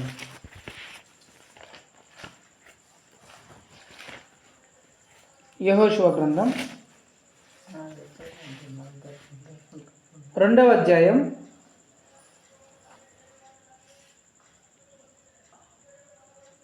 12వ వచనం నేను చదువుతాను, వినండి. నేను మీకు ఉపకారం చేస్తాను గనుక మీరును నా తండ్రి ఇంటికి ఉపకారం చేసి నాకు నిజమైన ఆలవాలను ఇచ్చి, నా తండ్రియు నా తల్లియు నా అన్నదమ్ములను నా అక్క చెల్లెలను వారికి కలిగి ఉన్న వారందరూ చావకుండా బ్రతికినిచ్చి రక్షించినట్లు దయచేయమని యెహోవా తోడు ప్రమాణము చేయుడను. ఇక్కడ జరిగిన సందర్భం ఏంటంటే, రాహాబు అనే ఒక వ్యభిచార స్త్రీ ఉంది. ఎవరో వ్యభిచారం చేసుకునే స్త్రీ, చాలా నీచమైన పని చేసుకుంటే ఒక ఆమె ఉంది. ఆ దేశాన్ని చూడడానికి ఇద్దరు సేవకులు వస్తారు. ఇద్దరు సేవకులు వస్తే ఆ దేశంలో యొక్క ఆచారం ఏంటంటే, సేవకులు వస్తే వాళ్ళు చంపేయాలి అనే ఆచారం వాళ్ళు పెట్టుకుంటారు. ఈ సేవకులు ఆ దేశానికి వస్తే ఈ సేవకుల వల్ల జరిగిన యేసు ప్రభు చేసిన అద్భుత ఆశ్చర్యకారాలన్నీ ఆ దేశంలో ప్రకటించబడి ఉంటాయి. యేసు ప్రభు అలా చేస్తుంటాయి, ఇలా చేశారని చెప్పేసి అద్భుతాలన్నీ ప్రకటించబడి ఉంటాయి. ఆ అద్భుతాలు విన్న వాళ్ళందరూ గుండెల్లో భయంతో బ్రతుకుతుంటారు. వాళ్ళు కానీ మన దేశం మీదకి వస్తే ఖచ్చితంగా మనం ఓడిపోతాము అని చెప్పేసి వాళ్ళు అలాగుంటారు. అలాంటి సందర్భంలో ఆ దేశంలోకి ఆ ఇద్దరు సేవకులు వస్తారు. ఆ ఇద్దరు సేవకులు వచ్చిన తర్వాత ఈ రాహాబు అనే వేశ్య ఏం చేస్తుందంటే, ఆ సేవకులు వీళ్ళైనా, వీళ్ళు వచ్చినారా, వీళ్ళని మనం కాపాడదాం, మన దేశంలో వీళ్ళ సేవకులను తెలిస్తే మన దేశం వాళ్ళు వీళ్ళని చంపేస్తారు, కాబట్టి వీళ్ళు మనం కాపాడదామని చెప్పేసి ఈమె ఏం చేస్తుందంటే వాళ్ళ ఇంట్లో దాచిపెడుతుంది, మిద్ది మీద దాచిపెడుతుంది. వీళ్ళకి ఇన్ఫర్మేషన్ వచ్చేస్తుంది, వీళ్ళ దేశంలో వాళ్ళకి ఇట్లాగా ఆ వేశ్య వాళ్ళ ఇంట్లోకి ఆ సేవకులు వచ్చినారని ఇన్ఫర్మేషన్ వస్తుంది. ఆ ఊర్లో వాళ్ళు వచ్చి అడుగుతారు, ఆ వేశ్యని, రాహాబుని అడుగుతారు, అమ్మా మీ ఇంట్లోకి ఇద్దరు సేవకులు వచ్చినారు కదా, వాళ్ళు ఎక్కడ ఉన్నారో చెప్పు అంటే ఈమె ఏముంటుందంటే వాళ్ళని కాపాడాలని చెప్పేసి, అయ్యా వాళ్ళు వచ్చిన మాట నిజమే, కానీ వచ్చి మరలా వెళ్ళిపోయినారయ్యా, అదిగో ఆ దారిలో వెళ్ళిపోయినారు, మీరు కూడా ఫాస్ట్ అయితే వాళ్ళని పట్టుకోవచ్చు అని చెప్పేసి చెప్తుంది. వీళ్ళు వెళ్ళిపోయినారు, ఈ మాటలు నమ్మేసి వెళ్ళిపోతారు. వెళ్ళిపోయిన తర్వాత ఈ సేవకులు బయటకు వస్తారు. సేవకులు బయటకు వచ్చిన తర్వాత ఆమె వాళ్ళని అడుగుతుంది. వాళ్ళు ఆమె చెప్తారమ్మా, నీ ప్రాణాలకు తెగించి మమ్మల్ని కాపాడావు కదా, ఒకవేళ ఇక్కడ ఉన్న విషయం వాళ్ళకి తెలిసింటే నువ్వు అబద్ధం చెప్పినావు అని చెప్పేసి నిన్ను కూడా వాళ్ళు చంపేస్తుంటారు. అలాంటిది నీ ప్రాణాలకు తెగించి మేము సేవకులను, దేవుని సేవకులను నమ్మి మమ్మల్ని కాపాడావు కదా, నీ కోరిక ఏంటో కోరుకో, నీకు మేము ఉపకారం చేస్తాం, నీ కోరిక ఏమైనా కోరుకో అని అంటే, ఆయన ఎవరైనా వ్యభిచారం చేసే ఆయన. వాళ్ళెవరు మంచి యవ్వనంలో ఉన్నారు, బాగా సౌందర్యవంతులు. ఆయన కోరుకోవాలంటే ఏం కోరుకోవచ్చు, మీతో నాకు వ్యభిచారం చేయాలని కోరుకోవచ్చు, లేదా నాకు లక్షల ఆస్తి కావాలా, డబ్బులు కావాలా, అది ఇవ్వండి ఇది ఇవ్వండి అని కోరుకోవచ్చు. బంగారు ఇచ్చిపోండి. అంతే కదా, వ్యభిచారం చేసేవాళ్ళు డబ్బుల కోసమే కదా ఏమైనా చేస్తారు. వ్యభిచారం ఎందుకు చేస్తారంటే డబ్బుల కోసమో బంగారం కోసం దానికోసం దీనికోసం ఆశపడి చేస్తారు. ఈమె కూడా ఏమైనా కోరుకోవచ్చు, డబ్బులు కోరుకోవచ్చు, లేదంటే వాళ్ళతో వ్యభిచారం చేయాలని కోరుకోవచ్చు, లేకపోతే ఏమైనా కోరుకోవచ్చు. కానీ ఏమేమి కోరుకుంది తెలుసా? అయ్యా ఖచ్చితంగా మీరు మా దేశం మీదకి వస్తారు, మా దేశం మీదకి వచ్చి మా దేశాన్ని కత్తితో ఉన్న వారందరినీ కత్తి చేత నరికి చంపేస్తారు, మా దేశాన్ని అగ్ని చేత మీరు కాల్చేస్తారు. ఆ విషయం మాకు తెలుసు, ఎందుకంటే మీ దేవుడు గొప్ప దేవుడు. ఆ విషయం నాకు తెలుసు. కాబట్టి మీరు ఏం చేయాలంటే నన్ను, నా కుటుంబాలని, మా అన్న చెల్లెల్ని, మా తండ్రి ఇంటి వారిని, మా తల్లి ఇంటి వారిని మీరు కాపాడాలయ్యా. మీరు ఖచ్చితంగా ఈ దేశాన్ని వచ్చిన తర్వాత చంపేస్తారు, అగ్నితో కాల్చివేస్తారు. అలా నా కుటుంబము, నా తల్లిదండ్రుల కుటుంబము, నా రక్త సంబంధించిన కుటుంబము చచ్చిపోకుండా, అగ్ని చేత కాల్చబడకుండా నా కుటుంబాన్ని మీరు కాపాడాలయ్యా అని చెప్పేసి వేడుకుంటున్నట్ట. ఆ తర్వాత వీళ్ళు వస్తారు, చెప్పినట్టుగానే ఆ దేశం అందులో ఉన్న వాళ్ళు అందరినీ నరికేస్తారు, ఆ దేశం మొత్తాన్ని కాల్చేస్తారు. కానీ ఆమెను, ఆమె కుటుంబాన్ని, ఆమె తల్లిదండ్రుల కుటుంబాన్ని, ఆమె అమ్మ తరపు కుటుంబాన్ని, నాన్న తరపు కుటుంబాన్ని, రక్త సంబంధికులు అందరినీ ఒక్కరిని కూడా చంపకుండా అందరినీ కాపాడతారు. కాపాడిన తర్వాత ఆమె వచ్చి వాళ్ళ దగ్గర నివసిస్తుంది. ఇంకో విషయం ఏంటి తెలుసా? ఆమె ఎవరు? వ్యభిచారం అంటే ఎలా చూస్తారు? వ్యభిచారిని చాలా నీచాతి నిజంగా చూస్తాం కదా. యేసు ప్రభు వారిని, ప్రభువా మీ అమ్మ వాళ్ళ లిస్టు చెప్పు ప్రభువా, మీ తల్లులు జాగ్రత్త చెప్పంటే నా తల్లి పేరు రాహాబు అని చెప్పాడంట. హల్లెలూయా. రాహాబు ఎవరండి? ఒక వ్యభిచారి. మా అమ్మ వ్యభిచారి అని ఎవరు చెప్పుకోగలరా? ఎలాంటి కొడుకైనా చెప్పుకోగలడా? వాళ్ళు నిజంగానే వ్యభిచారి అయినాను అనుకుందాం, వాళ్ళకి తెలుసు అనుకో, మేము మాట్లాడుకుంటే మా అమ్మ గురించి మాట్లాడతాను తెలుస్తా కదా అంటారు కదా వ్యభిచారం అంటే. కానీ యేసు ప్రభా మీ తల్లుల పేర్లు ఒకసారి చెప్పంటే నా తల్లి రాహాబు అన్నాడంట. హల్లెలూయా. అంటే చూడు ఎంత గొప్ప స్టేజ్ ఆమెకి ఎందుకు వచ్చిందంటే, ఆమె యొక్క నీ యొక్క కోరిక ఏంటి అని అడిగినప్పుడు నా కుటుంబం రక్షింపబడదయ్యా, ఖచ్చితంగా అగ్ని చేత కాల్చబడిపోతుంది, కత్తి చేత నరకబడుతుంది. అలా కత్తి చేత నరకబడేటప్పుడు, అగ్ని చేత కాల్చబడేటప్పుడు నా కుటుంబం మాత్రం ఆ కత్తి వాత పడకూడదయ్యా, నా కుటుంబం మాత్రం ఆ అగ్నిలో పడకూడదయ్యా, నా కుటుంబం రక్షింపబడాలనే కోరిక కలిగిందంట. ఆ అగ్ని ఏంటి? నరకం. నా కుటుంబం ఆ నరకంలో పడకూడదయ్యా, నన్ను నమ్ముకున్న నా బంధువులు, నా రక్త సంబంధికులు ఆ నరకంలో పడకూడదయ్యా అనే కోరిక కలిగిందంట. దానివల్ల ఆ కుటుంబం రక్షింపబడమే కాదు, ఏమా యేసుక్రీస్తు యొక్క తల్లుల జాబితాలోకి చేర్చబడింది. హల్లెలూయా. ఇంకొకటి చూద్దాం.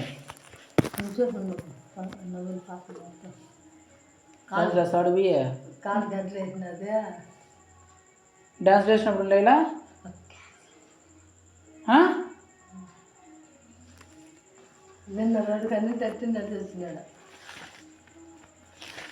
మరి ఇప్పుడు డ్యాన్స్ చేసేప్పుడు నవ్వలేదన్నా అంటున్నా నేను.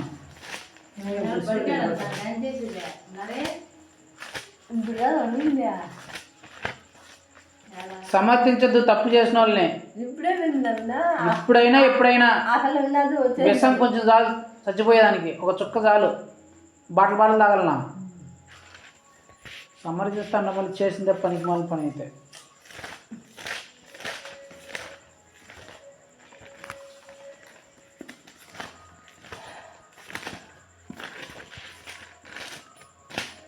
నేను చదవటం వినండి.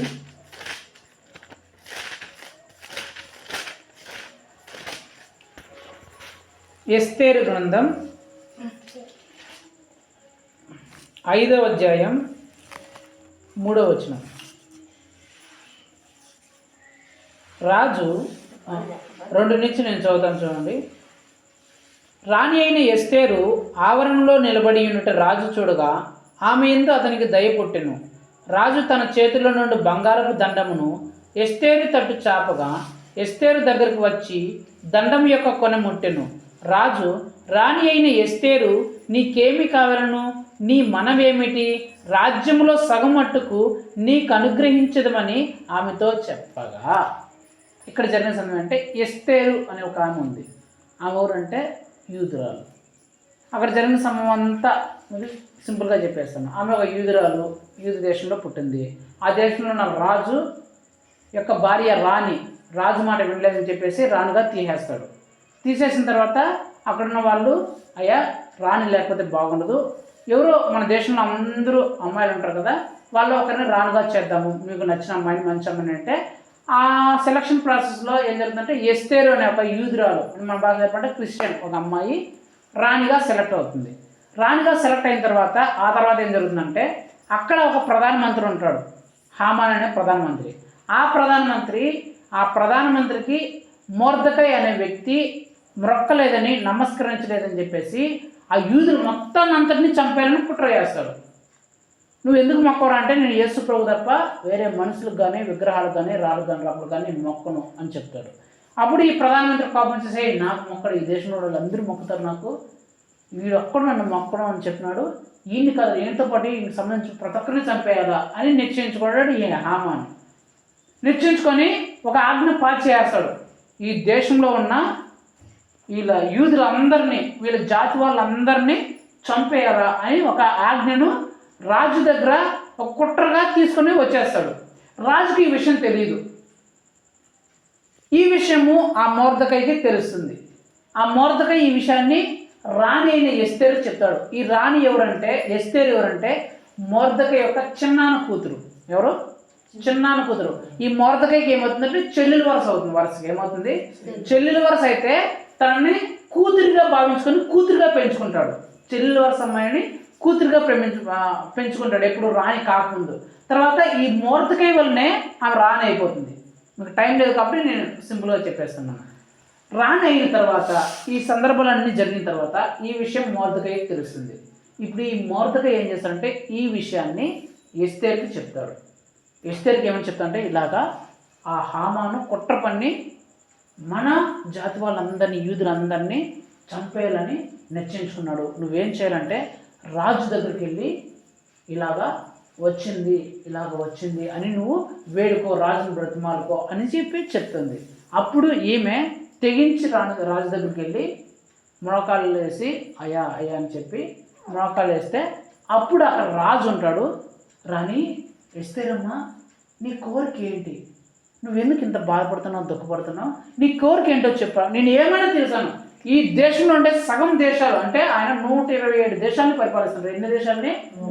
అందులో మన భారతదేశం కూడా ఒకటి. ఆ అహస్వరేసు అనే రాజు పరిపాలిస్తున్న ఆ కాలంలో 127 దేశాల్లో భారతదేశం కూడా ఒకటి. 127 దేశాలు పరిపాలిస్తున్న ఆ రాజు నువ్వు ఏమైనా అడుగురా, ఈ నేను పరిపాలిస్తున్న ఇన్ని రాజ్యాలు నీకు సంఘాలో చెప్పు, ఇచ్చేస్తాను, నువ్వు ఎందుకు అంత బాధపడుతున్నావు అంటే ఆయన అడుగుతుందంట, అయ్యా నా జాతి అంతా చచ్చిపోయే అంత అలాంటి బలమైన శిక్షణ నా జాతి మీదకి వచ్చేసిందయ్యా, వాళ్ళందరూ కాపాడబడేటట్లు నాకు సహాయం చెయ్యి అని చెప్తుంది. అక్కడ నేను చదివిస్తాను చూడండి.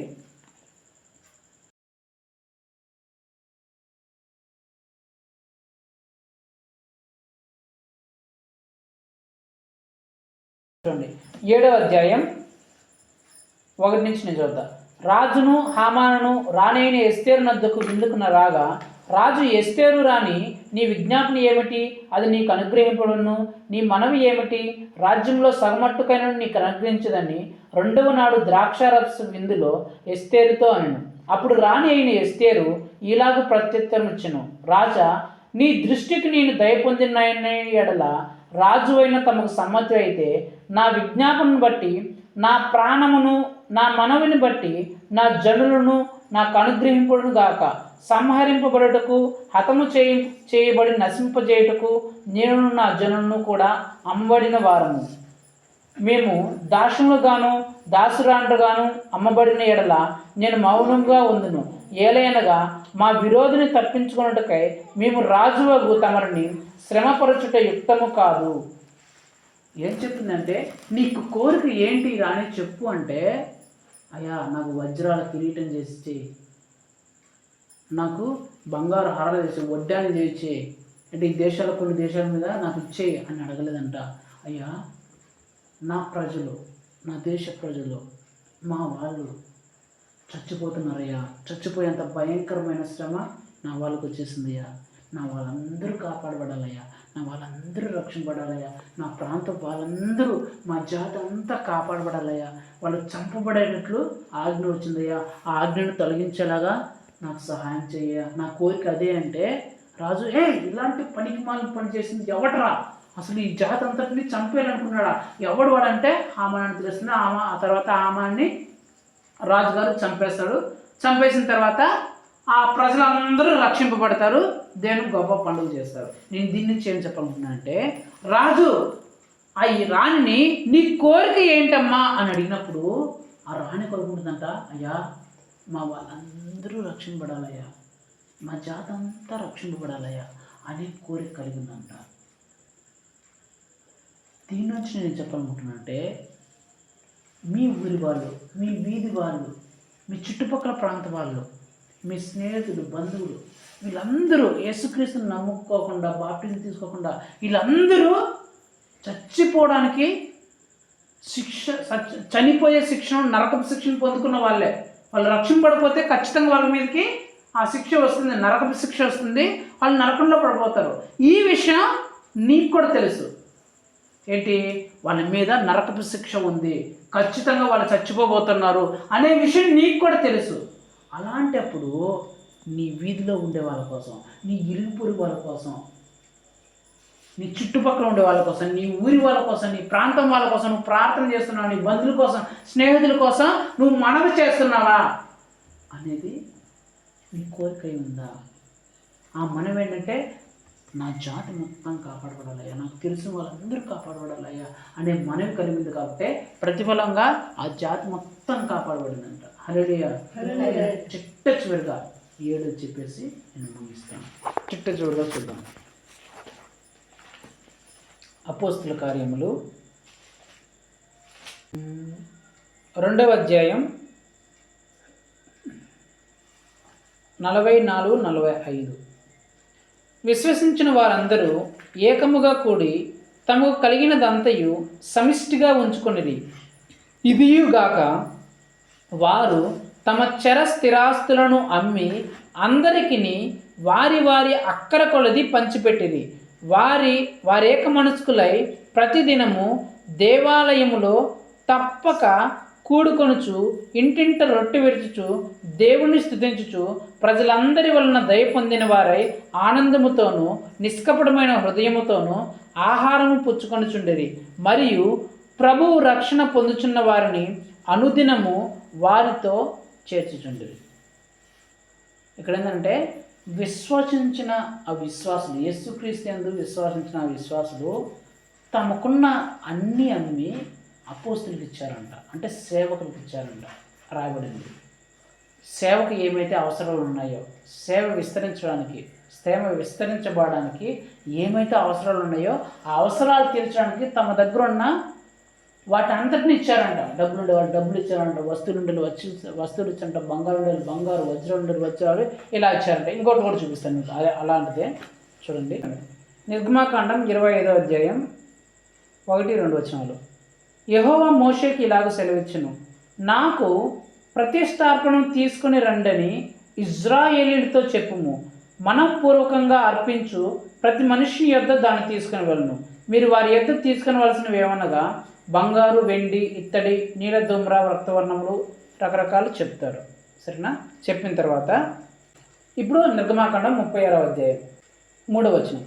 ఆ పని చేయుటకై వారు పరిశుద్ధ స్థలం యొక్క సేవకులకు ఇజ్రాయేలీయులు తెచ్చిన అర్పణలన్నిటినీ మోషే యొద్ద నుండి తీసుకొనిది. అయినను ఇజ్రాయేలీయులు ఇంకా ప్రతి ఉదయమున మనఃపూర్వకంగా అర్పణలను అతని యొద్దకు తెచ్చుచుండిరి. అప్పుడు పరిశుద్ధుల స్థల సంబంధమైన పని అంతయు చేయు ప్రజ్ఞావంతులందరిలో ప్రతివాడు తాను చేయు పని విడిచి వచ్చి మోషేతో, చేయవలనని యెహోవా ఆజ్ఞాపించిన పని విషయమై సేవ కొరకు ప్రజలు కావలసిన దానికంటే బహు విస్తారముగా తీసుకొని వచ్చుచున్నారని చెప్పగా, మోషే పరిశుద్ధ స్థలమునకు ఏ పురుషుడైనను ఏ స్త్రీ అయినను ఇక మీదట ఏ అర్పణను తేవద్దనని ఆజ్ఞాపించిన కనుక పాలమందంతటా ఆ మాట చాటించిరి. ఆ పని అంతయు చేయనట్లు దాని కొరకు వారు తెచ్చిన సామాగ్రి చాలినది, అది అత్యధికమైనది గనుక ప్రజలు తీసుకుని వచ్చుట మానిరి.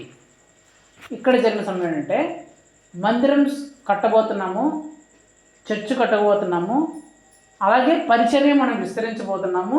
కాబట్టి దేవుడు ఏం చెప్తున్నాడంటే ఈ మందిరం కట్టడానికి, ఈ గుడారం వేయడానికి, ఈ సేవ విస్తరించడానికి మీరు మనస్ఫూర్తిగా ఏదైనా దేవుడికి ఇవ్వాలనుకుంటే మీరు ఇవ్వచ్చు. అది మీరు డబ్బుల రూపంలో ఇవ్వచ్చు, వస్తువుల రూపంలో ఇవ్వచ్చు, ఏ రూపంలో అయినా మీరు ఇవ్వచ్చు అని చెప్తే అక్కడ యేసుక్రీస్తుని విశ్వసించిన వాళ్ళందరూ వాళ్ళ దగ్గర ఏమేమి ఉన్నాయో బంగారు, వెండి, బంగారు ఉన్నోళ్ళు బంగారు, వెండి ఉన్నోళ్ళు వెండి, డబ్బులు ఉన్నోళ్ళు డబ్బులు, కట్లున్న కట్లు, ఇట్లున్న ఇట్లు, ఏమి ఉంటే వాళ్ళ దగ్గర అన్నీ తెచ్చేస్తున్నారంట. అన్నీ తెచ్చేస్తుంటే వీళ్ళు మందిర పని పని అంతా జరుగుతుంది. సడన్గా ఈ మందిర పని చేసేలో మందిరాన్ని పని చేసేది ఆపేసినారంట. ఆపేసేసి పరిగెత్తుకుంటా సేవకుడి దగ్గరికి వచ్చారంట. అక్కడ మోషి ఉండి సేవకుడి దగ్గరికి వచ్చారంట. సేవకుడి దగ్గరికి వస్తే ఏంట్రా మీరు పని చేయకుండా ఎక్కడికి వచ్చేసారు, ఏమైందిరా, ఏంద్రా, ఎందుకు పని నిలిపేశారంటే, అయ్యా ఏం చెప్పంటావు అయ్యా, ఆ విశ్వాసులు ఉండరు కదా, ఆ విశ్వాసులు ఉండరు, ఏమంటే ఆ మందిరికి మనకి నిన్న అవసరాలు ఉన్నాయి కదా అంటే, ఉన్నాయిరా, ఏం తక్కువ వచ్చిందా, తక్కువ అయిందిరా అంటే, తక్కువ కాదయ్యా స్వామి, వాళ్ళు కావాల్సిన దానికంటే ఎక్కువ ఇచ్చేసినారు. ఆ ఎక్కువ ఇచ్చేయడం వల్ల ఇప్పుడు మేము వాటిని ఏం చేయాలో మాకేం అర్థం కావట్లేదు. ఇంత సపోజ్ 10 కేజీలు బంగారం కావాలంటే వాళ్ళు 20 కేజీలు ఇచ్చేసినారయ్యా, అందరూ కలిపి ఇప్పుడు 20 కేజీల వరకు వచ్చింది. 10 లక్షల డబ్బులు కావాలంటే ఇప్పుడు వరకు 30 లక్షలు 40 లక్షలు వచ్చిందయ్యా, ఇంత వెండి వచ్చిందయ్యా, ఇంత బంగారం వచ్చిందయ్యా, మనకి 10 లక్షలు సరిపోతుందంటే 30-40 లక్షలు అయిపోతుంది. వీళ్ళు ఇంకా తెస్తానే ఉండారయ్యా, ఇంకా అందరూ తెస్తానే ఉండారయ్యా, ఏం చేసేదని చెప్పేసి మోషే పాస్టర్ దగ్గర వీళ్ళు బ్రతిమాలుకుంటారయ్యా, ఇంకా చాలయ్యా సరిపోతుందంటే ఈ పాస్టర్ వీళ్ళు దండో తెప్పించాడంట, మైక్లో అనౌన్స్ చేపించాడు, అయ్యో ఇంకోరు నాయన డబ్బులు తేవతండ్రా, ఇంకోరు బంగారు తేవతండ్రా, ఇంకోరు వెండి తేవతండ్రా, మీరు ఇచ్చింది చాలా నాయన, ఇంకా ఎక్కువ అయిపోయింది, మేము ఏం చేసుకో అర్థం కావట్లేదు అని చెప్పేసి ప్రకటించాడంట. నేనేం చెప్పాలనుకున్నానంటే దేవుని మందిరాన్ని కట్టడానికి, దేవుని సేవ విస్తరించడానికి, ఈ ప్రాంతం నుంచి చుట్టుపక్కల ప్రాంతాలంతటికీ విస్తరించడానికి దేవుని సువార్త కోసం ఆ విశ్వాసులు ఏం చేశారంటే తమకున్నది మనస్ఫూర్తిగా చేశారంట, బలవంతంగా. జోసెఫ్ గారి కుటుంబం 5,000 ఇవ్వాల్సిందే, అన్నా కుటుంబము 2,000 ఇవ్వాల్సిందే, రత్నమ్మ కుటుంబం 3,000 ఇవ్వాల్సిందే, ప్రవీణ్ కుటుంబం 10,000 ఇవ్వాల్సిందే. ఇట్లా అనౌన్స్మెంట్ ఏమి లేదంట. జస్ట్ పాస్టర్ గారు మనం చర్చ్ కట్టబోతున్నాం అని చెప్పగానే మీకు తోచింది ఏదైనా ఇవ్వని అంటే వీళ్ళ దగ్గర ఏముండయో వాళ్ళు ఎంత ఇస్తున్నారో చూడకుండా మొత్తం ఇచ్చివారేసారు. మీరు ఎంత ఇస్తున్నారంటే అసలు వాళ్ళకి అసలు ఇంకా లెక్క పెట్టుకోలేము ఆయన, దీన్ని మనం లెక్క పెట్టుకుని ఎక్కువ అయిపోయినంతగా ఇచ్చేస్తున్నారంటే వీళ్ళు. ఎక్కడ సంపాదించింది ఎక్కడ కొడుకుతుంది మొత్తం తెచ్చి ఇచ్చేస్తున్నారు. ఇంకా వీళ్ళు 2 వ్యక్తులు చదివాం కదా, వాళ్ళే చేస్తాం, వాళ్ళకుంటే అమ్మి ఇచ్చేస్తున్నారంట మొత్తం. ఆ సేవ విస్తరించబడాలా, యేసు ప్రభు సువార్త అందరికీ ప్రకటించబడాలా, అన్ని దేశాల ప్రజలు, అన్ని ప్రాంతాల ప్రజలు యేసు ప్రభువుని తెలుసుకోవాలని చెప్పేసి వాళ్ళకు ఉన్నవి కూడా అమ్మేసి మరి ఆ సేవకు దగ్గర ఇచ్చేస్తున్నారంట. అంటే నేనేం చెప్పాలనుకుంటున్నానంటే ఆ విశ్వాసులు మీరు అసలు ఎందుకురా ఇంత డబ్బులు ఇచ్చేస్తున్నారు, ఎందుకు ఇంత బంగారు ఇచ్చేస్తున్నారు, ఎందుకు ఇంత వెండి ఇచ్చేస్తున్నారు అని అడిగితే వాళ్ళు అంటారంట, అయ్యా ఇది మేము ఇస్తే, మా డబ్బులు మేము ఇస్తే, మా బంగారం మేము ఇస్తే, మా వెండి మేము ఇస్తే, మాకున్న సామాన్లు మేము ఇస్తే సువార్త విస్తరించబడుతుంది, యేసు ప్రభు గురించి సకల ప్రాంతాల్లో ప్రకటించబడుతుంది, మేము రక్షింపడినట్లే వాళ్ళు కూడా రక్షింపబడతారు, వాళ్ళు కూడా గొప్ప ఆ పరలోక రాజ్యాన్ని సంపాదించుకుంటారు. ఆ కోరిక మాకుంది. అంటే వాళ్ళకున్న కోరిక ఏంటంటే యేసు ప్రభు యొక్క సువార్త ప్రకటించబడాలా, మందిరం నిర్మించబడాలా, దేవుని సువార్త అందరికీ ప్రకటించబడాలా, ఇంకా ఎంతోమంది దేవుని గురించి తెలుసుకునే వాళ్ళు ఉన్నారు, వాళ్ళందరికీ సువార్త ప్రకటించబడాలా.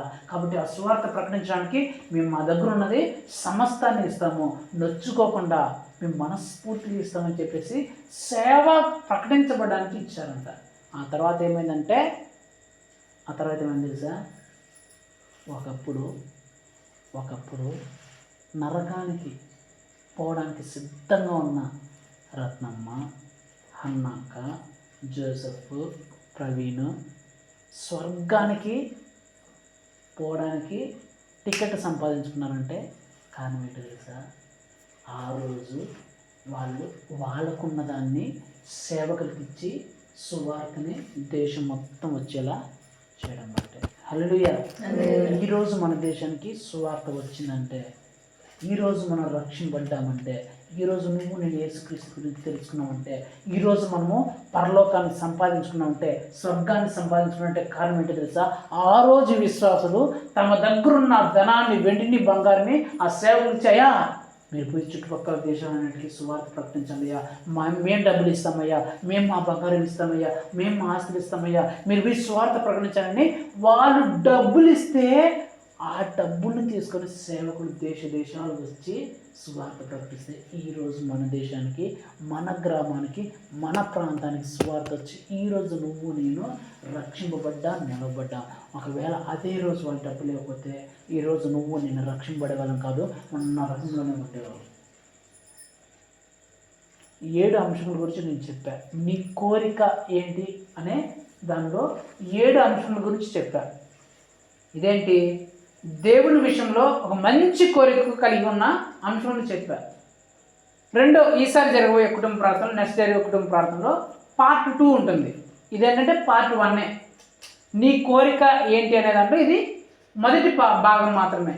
రెండవ భాగం ఈసారి ఎక్కడైతే కుటుంబ ప్రార్థన జరుగుతుందో అక్కడ జరుగుతుంది. సో మొదటి భాగంలో నీ కోరిక ఏమిటి అనే అంశంలో మొదటి భాగంలో దేవుడు జనం గురించి మాట్లాడాలంటే, దానియేలు యొక్క కోరిక ఏమైందంటే తన శరీరాన్ని అపవిత్రమైన వాటిని తగలకుండా, ఆ చెడు పనులు, చెడు అలవాట్లు లేకుండా కాపాడుకోవాలనే కోరిక కలిగి ఉన్నాడు. అలా తన జీవితాన్ని పరిశుద్ధంగా, పవిత్రంగా కాపాడుకోవాలనే కోరిక కలిగి ఉన్నాడు. కాబట్టి ఖైదీగా వచ్చిన దానియేలు ఆ దేశాన్ని పరిపాలించే ప్రధానమంత్రి అయిపోయాడు. హల్లెలూయా. రెండోదిగా బత్షెబ యొక్క కోరిక, రెండోదిగా యేసు ప్రభు వారి కోరిక, లేకపోతే ఇథియోపియా ఆర్థిక శాఖ మంత్రి యొక్క కోరిక ఏమైందంటే నేను బాప్టిజం తీసుకోవాలా అనే కోరిక కలిగి ఉన్నాడు. ఆ బాప్టిజం తీసుకోవాలనే కోరిక కలిగి ఉన్నాడు. కాబట్టి బాప్టిజం తీసుకుని రక్షింపబడి నరకంలోకి వెళ్ళాల్సిన ఆ వ్యక్తి పరలోక రాజ్యాన్ని, స్వర్గాన్ని సంపాదించుకున్నాడు. మూడోదిగా బత్షెబ యొక్క కోరిక ఏమైందంటే నా బిడ్డలు అలా భయంకరంగా నరకంలో చావకూడదు, ఖచ్చితంగా నా బిడ్డలు రక్షింపబడాలా అనే కోరిక కలిగింది. కాబట్టి ఆ బిడ్డ రక్షింపబడి ఆ దేశాన్ని పరిపాలించే రాజు అయిపోయాడు. నాలుగోదిగా రాహాబు యొక్క కోరిక ఏమైందంటే నా ఇంటి వారు, నా కుటుంబం వారు రక్షింపబడాలా, దేవుని తెలుసుకోవాలా, రక్షింపబడాలా అనే కోరిక కలిగి ఉంది. కాబట్టి ఆ కోరిక బట్టి ఆ కుటుంబం అంతా రక్షింపబడింది. ఆ రాహాబు యేసు ప్రభు వారికే తల్లిగా మార్చబడింది. ఐదోదిగా దేవుని చెప్పాం ఎస్తేరు. ఎవరు? ఎస్తేరు తన ప్రాంత ప్రజలందరూ కాపాడబడాలనే కోరిక కలిగి ఉంది. తన ప్రాంత ప్రజలందరూ కాపాడబడాలనే కోరిక కలిగి ఉంది. కాబట్టి ఆ ఎస్తేరుని బట్టి ఆ ప్రాంత ప్రజలందరూ కాపాడబడ్డారు, దేవుని గొప్పగా స్తుతించారు. ఆరోదిగా విశ్వాసులు సేవని విస్తరింపజేయాలా, మందిరాన్ని ఎలాగైనా కట్టాలా అనే కోరిక కలిగి ఉన్నారు. కాబట్టి సేవ విస్తరించబడి మన దేశంలోనికి వచ్చింది. ఎన్ని అంశాలు చెప్పాను? ఎన్ని చెప్పాను? 7 చెప్పానా? 6 కదా చెప్పింది. పరిశుద్ధతను కాపాడుకోవాలనే కోరిక దానియేలుది. రెండోది బాప్టిజం తీసుకోవాలనే కోరిక. మూడోది పిల్లలు బ్రతకాలని, పిల్లలు రక్షింపబడాలనే కోరిక. నాలుగోది తన కుటుంబం రక్షింపబడాలనే కోరిక. ఐదోది తన ప్రాంతం వాళ్ళు రక్షింపబడాలనే కోరిక. ఆరోది దేవుని సేవ విస్తరించబడాలనే కోరిక. ఆ 7వ కోరిక ఏంటో చెప్పేసి ముగించేసి సింపుల్. ఆ 7వ కోరిక ఏంటంటే చూడండి, మత్తయి సువార్త 20వ అధ్యాయం 16వ వచనం. ఇదిగో ఒకడు ఆయన యొద్దకు వచ్చి, బోధకుడా, నిత్య జీవం పొందుటకు నేను ఏ మంచి కార్యము చేయవలనని అడిగాను. ఇప్పుడు 21వ వచనం నేను చదవనండి. అందుకు యేసు, నీవు పరిపూర్ణుడు కోరిన యెడల పోయి నీ ఆస్తి నమ్మి బీదలకిమ్ము, అప్పుడు పరలోకమందు నీకు ధనము కలుగును. ఇక్కడ ఎవరు అంటే ఒక ధనవంతుడు ఉన్నారు. ఎవరు? ధనవంతుడు. అతని వయసు ఎంత తెలిసిన? దాదాపు నా వయసు. ఎంత? నా వయసు. నా వయసు అంటే దాదాపు ఒక 29, 30 లోపల ఉంటాడు అనుకోండి. 30 సంవత్సరాలకి అతను చాలా ధనవంతుడు, ఆస్తి విస్తారంగా ఉంది, కోటీశ్వరుడు అనుకోండి. కోటీశ్వరుడు కోటతో బ్రతుకుతున్నాడు.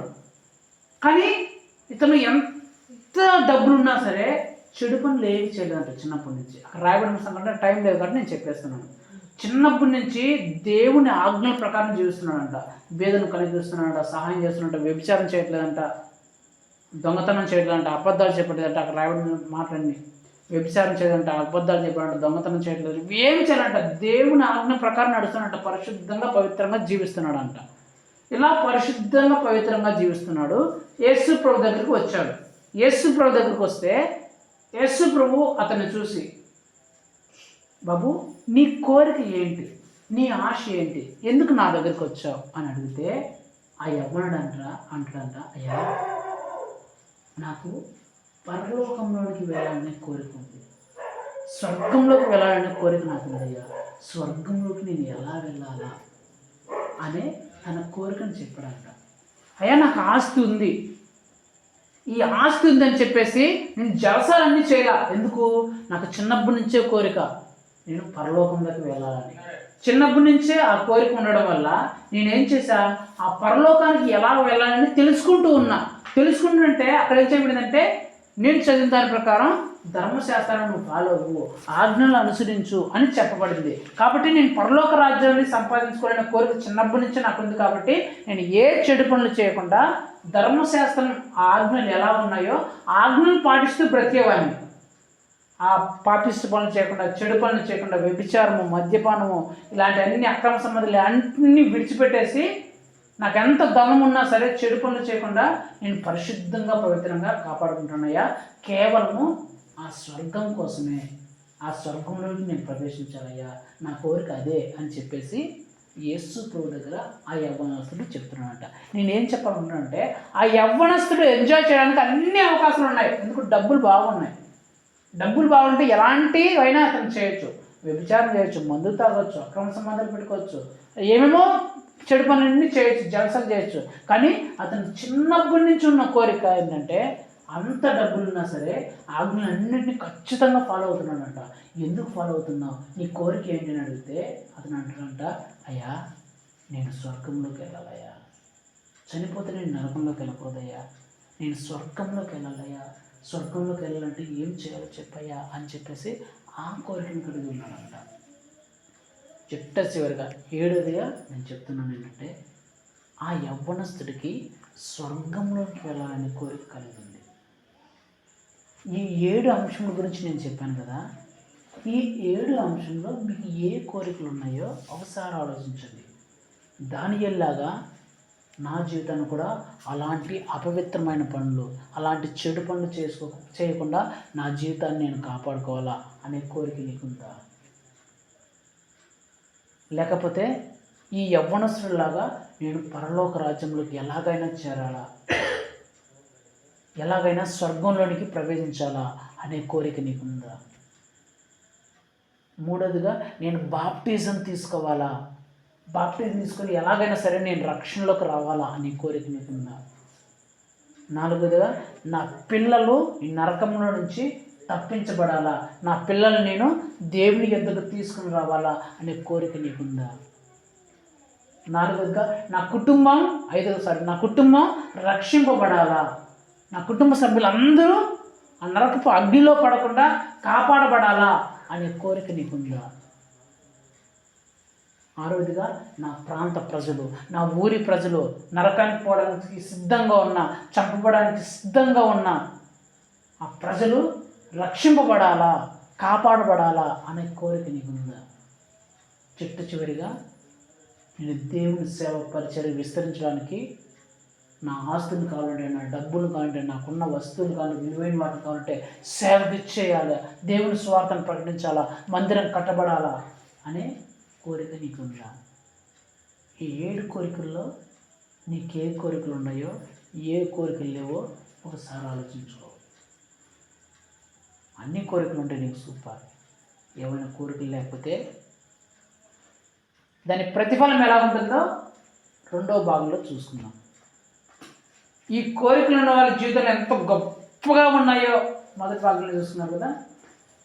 ఈ కోరిక కాకుండా వేరే కోరికలు ఉండేవాళ్ళు జీవితం ఏ స్థాయికి వచ్చిందో రెండో భాగంలో చూసుకుందాం. కాబట్టి ఈ 7 కోరికలు మీలో ఉండాలని దేవుడు ఆశిస్తున్నాడు.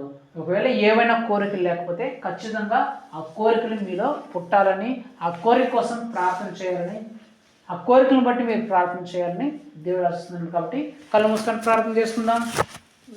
మహోన్నతుడ, సర్వోన్నతుడ, సర్వశక్తుల దేవా యేసయ్యా, నీ బలమైన ఘనమైన శ్రేష్టమైన నామమును బట్టి మీకు స్తోత్రం చెల్లిస్తున్నాను ప్రభువా. ఇదిగో నాయన తండ్రి, ఈ రాత్రి కాల సమయంలో ప్రభావ మా అందరితో మీరు మాట్లాడిన ప్రతి ఒక్క మాటను బట్టి మీకు స్తోత్రం చెల్లిస్తున్నాను తండ్రి. మీ మాట ద్వారా హెచ్చరించారు ఆయన, మాకు బోధించినందుకు మీకు స్తోత్రం చెల్లిస్తున్నాను తండ్రి. అవును ప్రభా, నీ కోరిక ఏంటి అనే అంశంలో ప్రభా మొదటి భాగాన్ని మీరు మాతో మాట్లాడినారు తండ్రి. అవును ప్రభా, మా జీవితంలో ఎలాంటి కోరిక ఉండాలో ప్రభా మీరు మాకు తెలియజేసిన విధానాన్ని బట్టి మీకు స్తోత్రం చెల్లిస్తున్నాను తండ్రి. అవును ప్రభా, 7 కోరికలను ప్రభా మా జీవితంలో మేము కలిగి ఉండాలని ప్రభా, వాటి కోసం మేము ఎల్లప్పుడూ నేను ప్రార్థన చేయాలని, అలాంటి కోరికలు మా జీవితంలో మేము కలిగి ఉండాలని ప్రభా మీరు చెప్తున్నాను ప్రభా. అందులో ప్రభా మొట్టమొదటిగా ప్రభా మా జీవితాలను మేము కూడా నాయన దానియేలులాగా పరిశుద్ధంగా పవిత్రంగా కాపాడుకుంటే, చెడు వాటి నుంచి, చెడు పని నుంచి, చెడు అలవాట్ల నుంచి ప్రభా వాటి జోలికి వెళ్లకుండా, వాటిని ముట్టకుండా, తాకకుండా నాయన మా జీవితాలు మేము పరిశుద్ధంగా పవిత్రంగా కాపాడుకుంటే మేము కూడా నాయన ఒక రోజు ప్రభా దానియేలు వల్లే ఇప్పుడు ఆ దేశాన్ని పరిపాలించే వ్యక్తిగా మార్చబడతామని మేము చెప్తున్నాం తండ్రి. అలాగనైనా ఆ యవ్వనస్తుల వలె మేము కూడా నైనా మేము ఎలాగైనా స్వర్గాన్ని సంపాదించుకోవాలనే కోరిక మాకుంటే మీరు మాకు స్వర్గాన్ని ఇస్తారని ప్రభా, స్వర్గంలోకి నడిపిస్తారని ప్రభా మీరు మాకు తెలియజేస్తున్నారు తండ్రి. అలాగనైనా యేసు ప్రభులాగా ఇథియోపియా ఆర్థిక శాఖ మంత్రిలాగా మేము బాప్టిజం తీసుకోవాలన్న కోరిక మాలో ఉంటే, ఆ బాప్టిజం వలన ప్రభా మేము రక్షింపబడి పరలోక రాజ్యంలో చేర్చబడతామని ప్రభా, నరకం నుంచి తప్పించబడి స్వర్గంలో చేర్చబడతామని మీరు తెలియజేస్తున్నారు తండ్రి. అలాగేనైనా మా పిల్లలు ప్రభా నరకంలోనికి పడిపోవడానికి సిద్ధంగా ఉన్న పిల్లలు నాయన ఈ లోకపు సాతాను విషయంలో, ఈ లోకపు సాతాను కుతంత్రాల్లో బలైపోతున్న మా పిల్లలు రక్షింపబడాలని, మార్గంలోకి రావాలనే కోరిక మాలో ఉంటే వారిని మీ ఎద్దకు మేము నడిపిస్తే ఇదిగో నాయన తండ్రి వారు రక్షింపబడతారని ప్రభా. ఆ నరకంలో, ఆ సాతాను కోరల్లో, ఆ చెడు ఈ ప్రపంచంలో, చెడు ప్రపంచంలో పడిపోకుండా మా పిల్లలు, మా బిడ్డలు కాపాడపడతారని మీరు తెలియజేస్తున్నారు తండ్రి. అలాగేనైనా మా కుటుంబాలు ప్రభా అగ్నిలో నుంచి, అగ్నిలో నుంచి ప్రభా తప్పించబడాలని కోరిక మాలో ఉండి మేము ప్రార్థన చేస్తే మా కుటుంబాలు నరకపు అగ్ని నుంచి తప్పించబడి రక్షింపబడతాయని ప్రభా మీరు తెలియజేస్తున్నారు తండ్రి.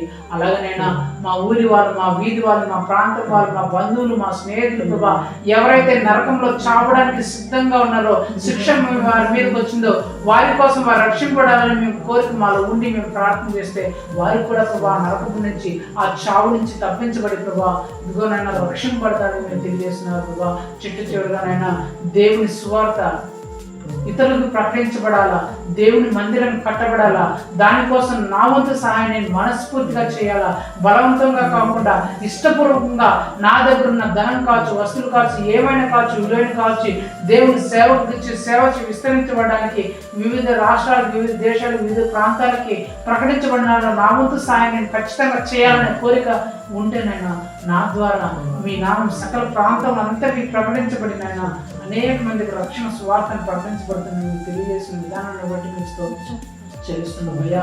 ఇదిగోనైనా ఈ మొదటి భాగంలో ప్రభా మేము నేర్చుకున్న ఈ 7 కోరికలు తండ్రి మా జీవితాల్లో కూడా ఉండినట్లు మీరు సహాయం దయచేయండి ప్రభా.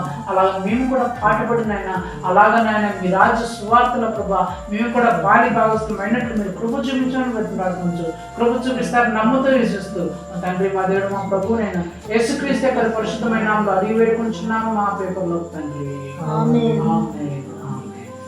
నా ప్రాణమా యెహోవాను సంతరించుము, నా అంతరంగ సమస్తమైన పరిశుద్ధ నామమును స్తుతించుము.